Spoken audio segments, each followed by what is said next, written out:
In this lesson, we're going to look at change the subject of a formula, but dealing with fractions, fractional numbers like 2/3 and 4/5 and these kind of things. We're also going to look at fractions mixed with squares, fractions mixed with roots, and fractions mixed with brackets, the main themes we've been looking at recently.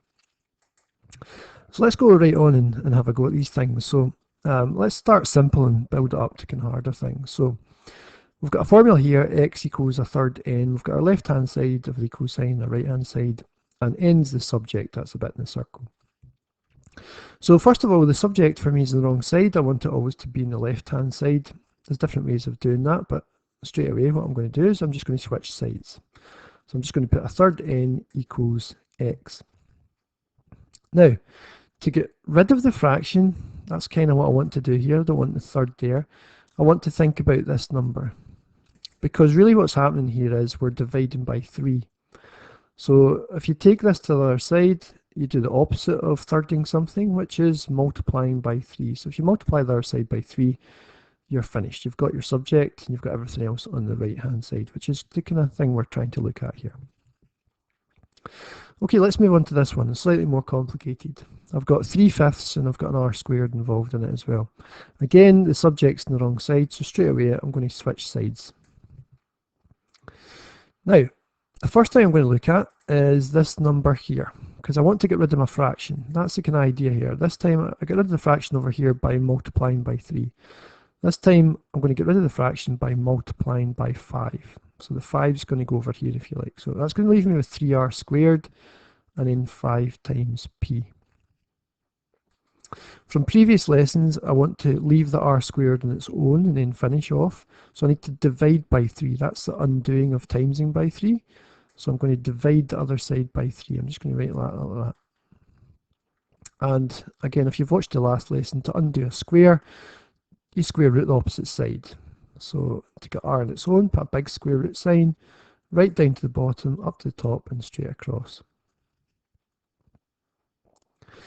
Okay, let's look at another idea similar to that one there as well.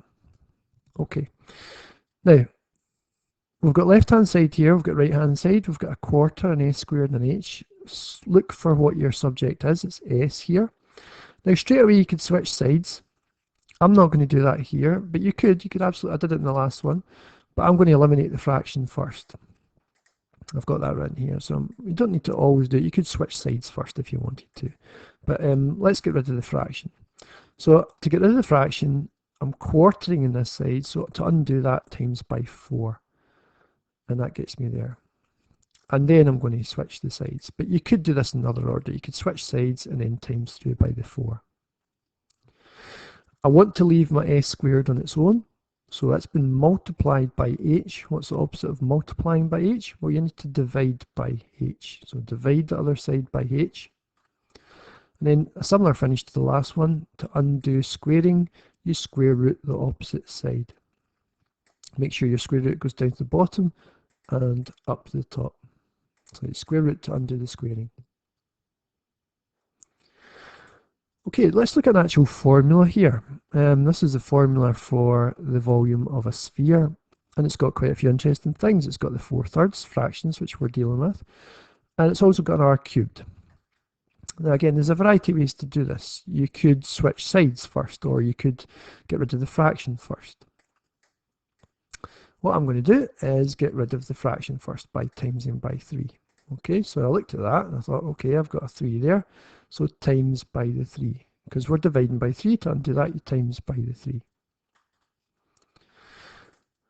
Okay, next what I'm going to do is I've got my subject on the wrong side there, so I'm going to switch sides. And again, these can be done in any order. You could switch sides and then times by 3. It doesn't really matter.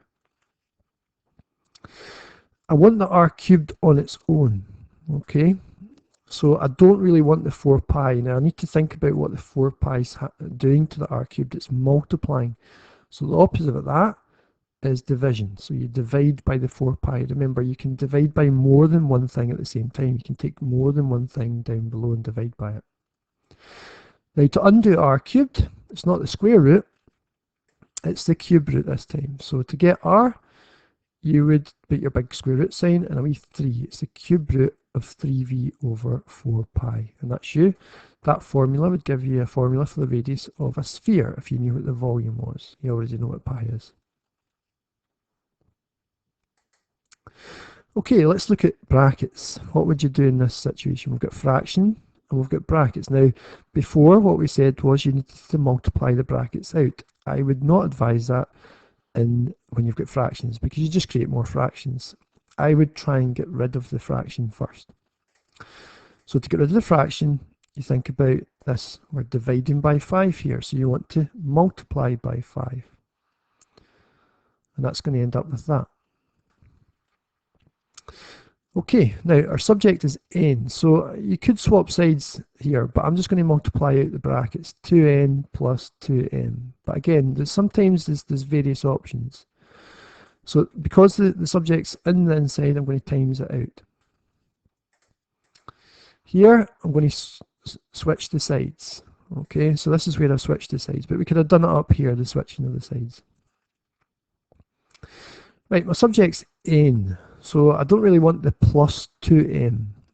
Now, what some people do is they try and divide by 2m. No, the opposite of adding 2m is taking away 2m. And then to finish off, we divide by 2, because you've got to multiply by 2 there, so you want to divide by 2, and that's your formula finished. Okay, one last one to look at. So we've got a square root in this one. Still got a fraction, the 6 over the 5, and a square root. Subject is a. Right, the first thing I want to do here is I'm going to get rid of the fraction. But again, you could swap sides. That would be also okay to do because a is in the wrong side if you like. You want the subject on the left-hand side. But let's multiply first. And we'll multiply by the 5. Take the 5 over there. Okay, so I've got 5b equals 6 root a. I'm now going to switch sides. But again, any order you like. Okay, so I don't really want the 6 there. I just want the square root of a, because then I can deal with that to finish off. So that's been multiplied, so I want to divide by the 6. So the 6 is going to come down here. And then to finish off, to undo the square root, we need to square. Okay, now you could leave it like that, or you could actually take it a wee bit further. You could square the top, and that would give you 25b squared, and you square the bottom, that would give you 36. Remember to square the 5 as well there, but you could square that out to finish that.